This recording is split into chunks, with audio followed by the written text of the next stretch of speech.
Azad gold and diamonds, Thazhepalam, Tirur. V അബ്ദുറഹ്മാന്റെ സ്ഥാനാർത്ഥിത്വം party തീരുമാനമല്ലെന്നും അന്നത്തെ മുഖ്യമന്ത്രിയുടെ തീരുമാനത്തിന്റെ ഭാഗമായാണ് അബ്ദുറഹ്മാൻ ഇടതുപക്ഷ സ്ഥാനാർത്ഥിയായതെന്നും കുർക്കോളി മൊയ്തീൻ MLA നിയമസഭയിൽ ഗവർണറുടെ പ്രസംഗത്തിന് നന്ദി രേഖപ്പെടുത്തുന്ന ഉപക്ഷേപത്തിന്മേലുള്ള ചർച്ചയിലാണ് ഇക്കാര്യം പറഞ്ഞത്. നിയമസഭാ തെരഞ്ഞെടുപ്പിലെ കനത്ത തോൽവിക്ക് കാരണം പിണറായി മാത്രമല്ലെന്നും പിണറായി തിരുത്താൻ ശ്രമിക്കാത്ത ഇടതുപക്ഷവും അതിന് ഉത്തരവാദിയാണെന്നും കുർക്കോളി മൊയ്തീൻ MLA പറഞ്ഞു. പെരിന്തൽമണ്ണയും മണ്ണാർക്കാടും സമ്പന്നരായ സ്ഥാനാർത്ഥികളെ മത്സരിപ്പിച്ച് തുടങ്ങിയ ശീലം ഇടതുപക്ഷം പിന്തുടരുകയാണെന്ന് കുർക്കോളി മൊയ്തീൻ MLA പറഞ്ഞു. തിരൂരിലെ പാർട്ടി ഏരിയ കമ്മിറ്റിയോ മലപ്പുറം ജില്ലാ കമ്മിറ്റിയോ അറിയാതെയാണ് വി അബ്ദുറഹ്മാൻ തിരൂർ ഇടതുപക്ഷ സ്ഥാനാർത്ഥിയായത്. അന്നത്തെ മുഖ്യമന്ത്രിയുടെ പിന്തുണയും ഉണ്ടായിരുന്നതായി കുർക്കോളി പറഞ്ഞു. ഒരു സമ്പന്നനായ വ്യക്തി പണച്ചാക്കും കാണിച്ച് മുഖ്യമന്ത്രിയെ സമീപിച്ചപ്പോൾ ജില്ലാ കമ്മിറ്റിയുടെ തീരുമാനം ഏരിയ കമ്മിറ്റിയുടെ നിർദ്ദേശങ്ങളും വലിച്ചെറിഞ്ഞ് അദ്ദേഹത്തിന് സ്ഥാനാർത്ഥിയാക്കാൻ തയ്യാറായി.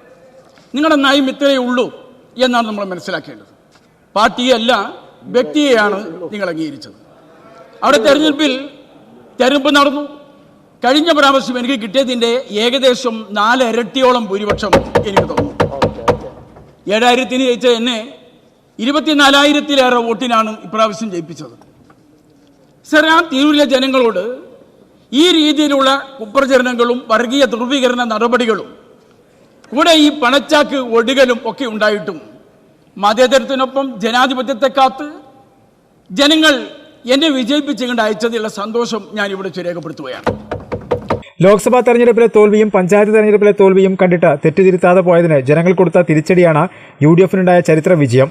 നിയമസഭാ തെരഞ്ഞെടുപ്പിലെ കനത്ത തോൽവിക്ക് കാരണം പിണറായി മാത്രമല്ലെന്നും പിണറായിയെ തിരുത്താൻ ശ്രമിക്കാത്ത ഇടതുപക്ഷവും അതിന് ഉത്തരവാദികളാണെന്നും കുർക്കോളി മൊയ്തീൻ MLA പറഞ്ഞു. പഞ്ചായത്ത് തെരഞ്ഞെടുപ്പ് കഴിഞ്ഞപ്പോൾ ഗോവിന്ദൻ മാസ്റ്റർ പറഞ്ഞു, തെറ്റ് തിരുത്തി ഞങ്ങൾ മുന്നോട്ട് പോകും. തെറ്റ് തിരുത്തിയോ? അല്ല, തെറ്റ് തിരുത്തും എന്ന് പറഞ്ഞപ്പോൾ നിങ്ങൾക്ക് തെറ്റ് പറ്റിയിട്ടുണ്ട് എന്ന് ബോധ്യമുണ്ടല്ലോ. ആ ബോധ്യം വന്ന തെറ്റുകൾ എന്തൊക്കെയാണ്, അത് തിരുത്തിയോ എന്നാണ് ഞാൻ ചോദിച്ചത്. ഇപ്പോഴും പറഞ്ഞു തെറ്റ് തിരുത്തും. ഏതൊക്കെ തെറ്റാ തിരുത്തുക എന്നുള്ളതും സഭി പറയോ? കേൾക്കാൻ സന്തോഷമുണ്ട്, അതുകൊണ്ടാണ് ഈ പറയുന്നത്. അതുകൊണ്ട് നിങ്ങളൊന്ന് ആലോചിച്ച് നോക്കൂ. പാലക്കാട്ട് ബാലനും കണ്ണൂരിലെ നിങ്ങളുടെ ബേബിയും നിങ്ങളുടെ നവോത്ഥാന നായകനായി നിങ്ങൾ അവതരിപ്പിക്കുന്ന വ്യക്തിയും ചെറിയ വർഗീയ പ്രചരണങ്ങളെ കുറിച്ചൊന്ന് ആലോചിച്ച് നോക്കൂ. ജമാഅത്തെ ഇസ്ലാമിന്റെ അമീറല്ലേ ഇപ്പോൾ ആഭ്യന്തരമന്ത്രി? തൊപ്പിയും വേഷവും എന്താണ് അല്ലേ? ജമാഅത്തെ ഇസ്ലാമിയുടെ അമീറല്ലേ ഇപ്പോൾ ആഭ്യന്തര മന്ത്രി? വളരെ സന്തോഷമല്ലേ നിങ്ങൾക്ക്? നിങ്ങൾ കേരളത്തെ എങ്ങോട്ടാണ് കൊണ്ടുപോകുന്നത്? എങ്ങോട്ടാണ് നിങ്ങൾ കേരളത്തെ കൊണ്ടുപോകുന്നത്? നിങ്ങൾക്ക് കാമാക്ഷരം നിങ്ങളുടെ നേതാക്കന്മാരുടെ മുഖത്ത് നോക്കി പറയാൻ അവകാശമില്ല.